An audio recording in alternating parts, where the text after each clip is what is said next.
The new Naked Gun movie is actually really good?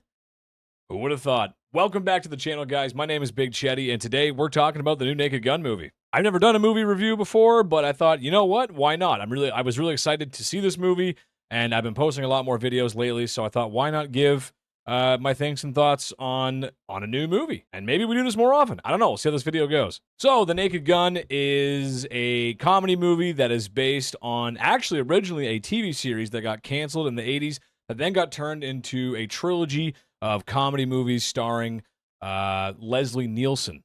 I almost said Liam Neeson. That's who's in this movie, but starring a Canadian actor too, by the way. Which shout out to Leslie Nielsen, absolute comedy icon. But the Naked Gun movies were these slapstick, dry humor 80s movies that came out kind of in like the golden age of those movies, if you will. The 80s had a lot of those movies that are still highly regarded today, and the Naked Gun trilogy is some of those movies. But this movie stars Liam Neeson, Pamela Anderson, produced, I think, by Seth MacFarlane.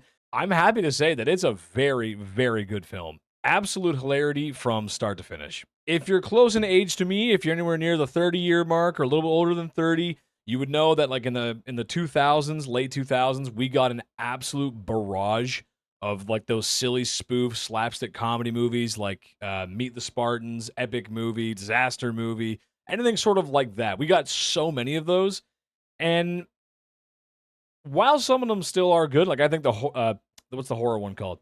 Scary Movie. I still think Scary Movie is the first two especially are extremely funny movies. I actually like all four of them, which is kind of a hot take, but those movies kind of blew everything up and kind of opened the floodgates for other people to start making more slapstick movies. Because before that, you get one or two per year, and some of them would be really good, like The Naked Gun or like a Mel Brooks movie.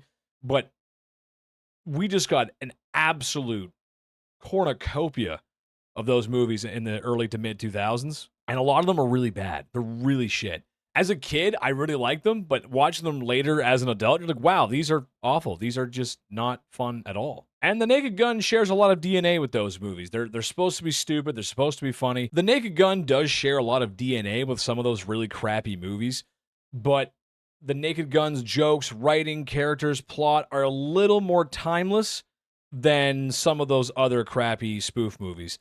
Meet the Spartans has a lot of untimely references in it.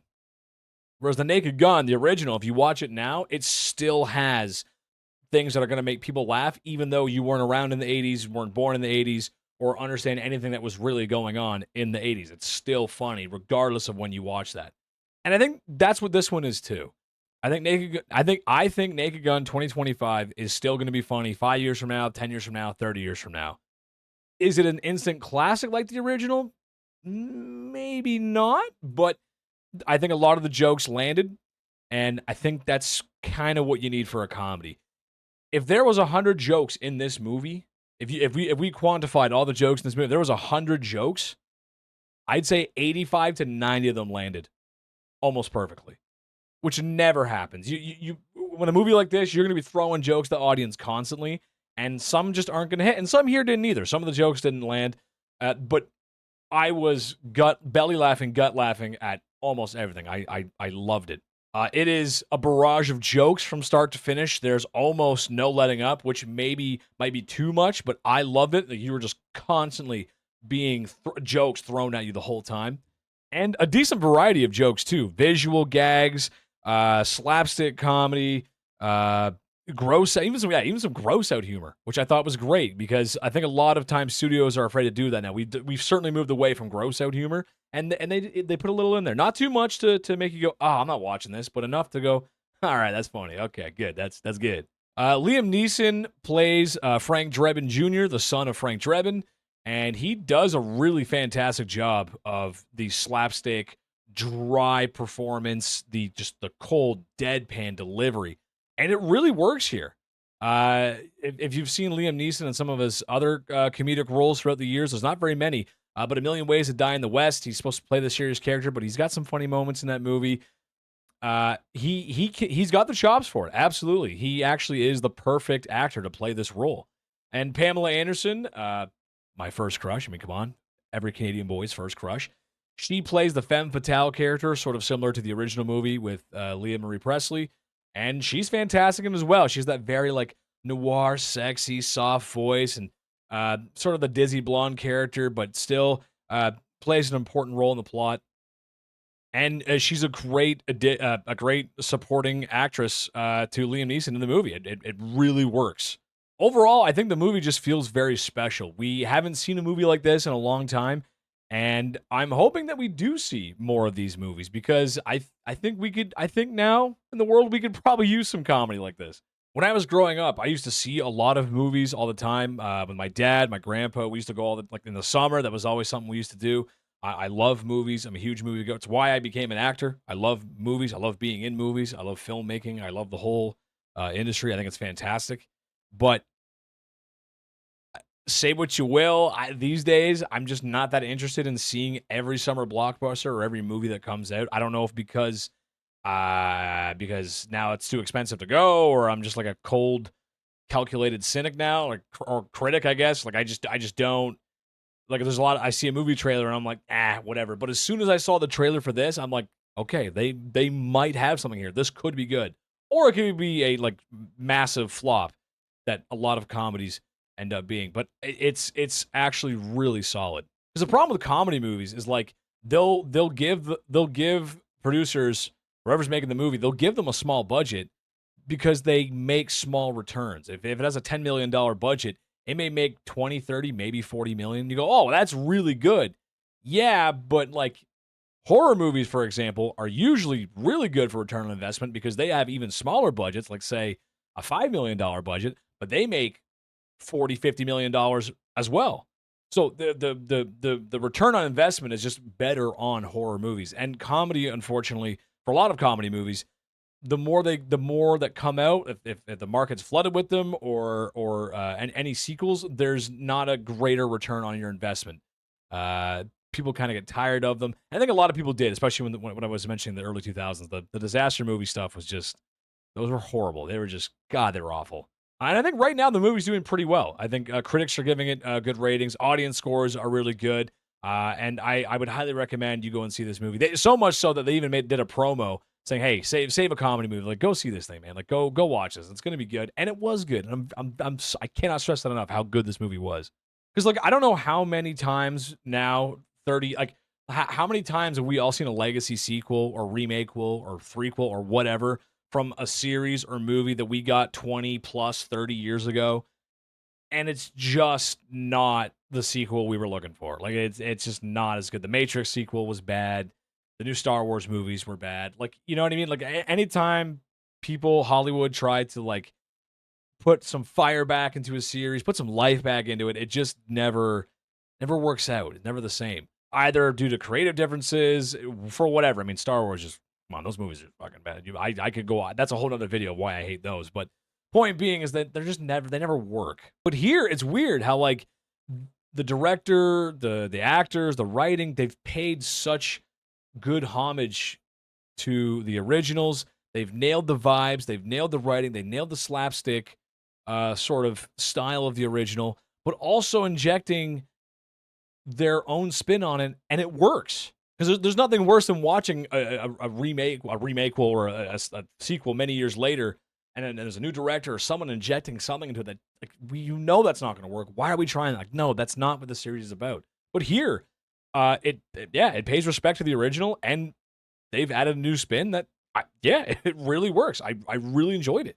So much so that they may even have reignited the desire for more comedy movies. And I hope they do. I hope right now the writers, Seth MacFarlane, whoever's involved in this movie, I hope they're in the writer's room right now cooking up the sequel because it definitely deserves a sequel. And Naked Gun was a trilogy. Why not make another Naked Gun trilogy? If the first one was that much fun, there's a good chance that they could nail a second one. Comedy movies are far and few between, and the last time I felt this good about a comedy movie where I walked away, I was like, holy shit, that was really good. 21 Jump Street.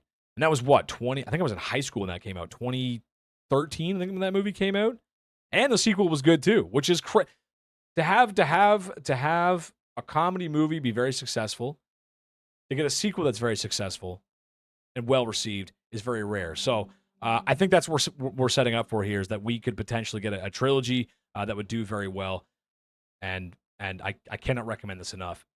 I think if I make more movie review videos, I might do small spoiler sections, just because it's kind of hard to talk about the movie without talking about it. But this one, I can't talk about it because it's all jokes. It's all humor, and I don't want to spoil any of the jokes. I don't want to give away anything. I will say that if you've seen the trailers for the movie, those jokes did make it into the movie. So you may have been spoiled for a couple jokes, but they still hit. They still land. It's kind of a short movie, too. I think it was only like, 125-minute runtime, which is very, very quick, which I appreciate, too. I was in, I laughed, I got out. You can't hate that. But yeah, I don't want to spoil anything, because I think everyone should go watch this. Go watch this in theaters. This is fantastic. If you're a fan of any sort of humor, I think you're really going to enjoy this. If I had to nitpick the movie for something, I would say the movie does sort of move away a little bit from like the noir sort of like detective kind of stuff. It's still there. There's elements of still there. Like Frank Drebin Jr. is absolutely like that noir detective, self pity, loathing, internal monologue that's just naturally kind of silly and funny. But the overarching plot kind of feels more of like a sci-fi, like Marvel superhero movie, which I don't think works very well for that, because it's a noir. That's kind of what The Naked Gun is, a noir detective comedy. Which those two, noir and comedy, work so well together. You wouldn't think they would, but they do. But the superhero sort of like save the world kind of plot, The Naked Gun's plots are usually more internal, but still very high stakes.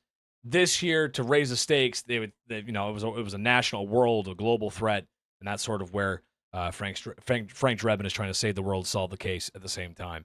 So if I've had to nitpick it, I would say that, and I would say some of the references, I think all the references will age very well. There's a couple that are very current or topical right now, but I think a lot of the references are a little bit for an older audience. Not because they're super inappropriate. There is inappropriate stuff in this movie, 100%. There's stuff in this movie that is not age appropriate. But I think some of the, like, there's a Sex and the City joke. So I got it because when I was a kid, that show was on and everyone was talking about it. But like Sex and the City just is not a relevant show in the year of our Lord 2025. So I'd say 30 plus to really understand every single reference in the movie. But other than that, you're gonna understand 9 out of the 10 jokes. 90, I'd say 90% out of 100%. Like you're gonna understand most of everything. You're gonna laugh at most of everything. It's easy to follow. It's a quick runtime. The actors did a great job. They paid homage to the original while putting their own spin on it, and it worked. And I could not recommend this enough. So if I had to give it a rating, I don't really like to throw this out here because I think a lot of people like to slap 10 out of 10s, 9 out of 10s, 8 out of 10s. But this is an above average movie. This is an above average comedy. You can tell there was some love and work put into this, and I would give it a 9 out of 10. For me, absolute 9 out of 10 comedy. Almost perfect. A few little things here and there, but yeah, I love it. 9 out of 10, guys. Okay, let me know what you guys thought. If you've seen it, if you've seen The Naked Gun, what do you think about comedy movies? Let me know in the comments below. Leave a like. I will see you guys soon. Bye, everybody. Bye.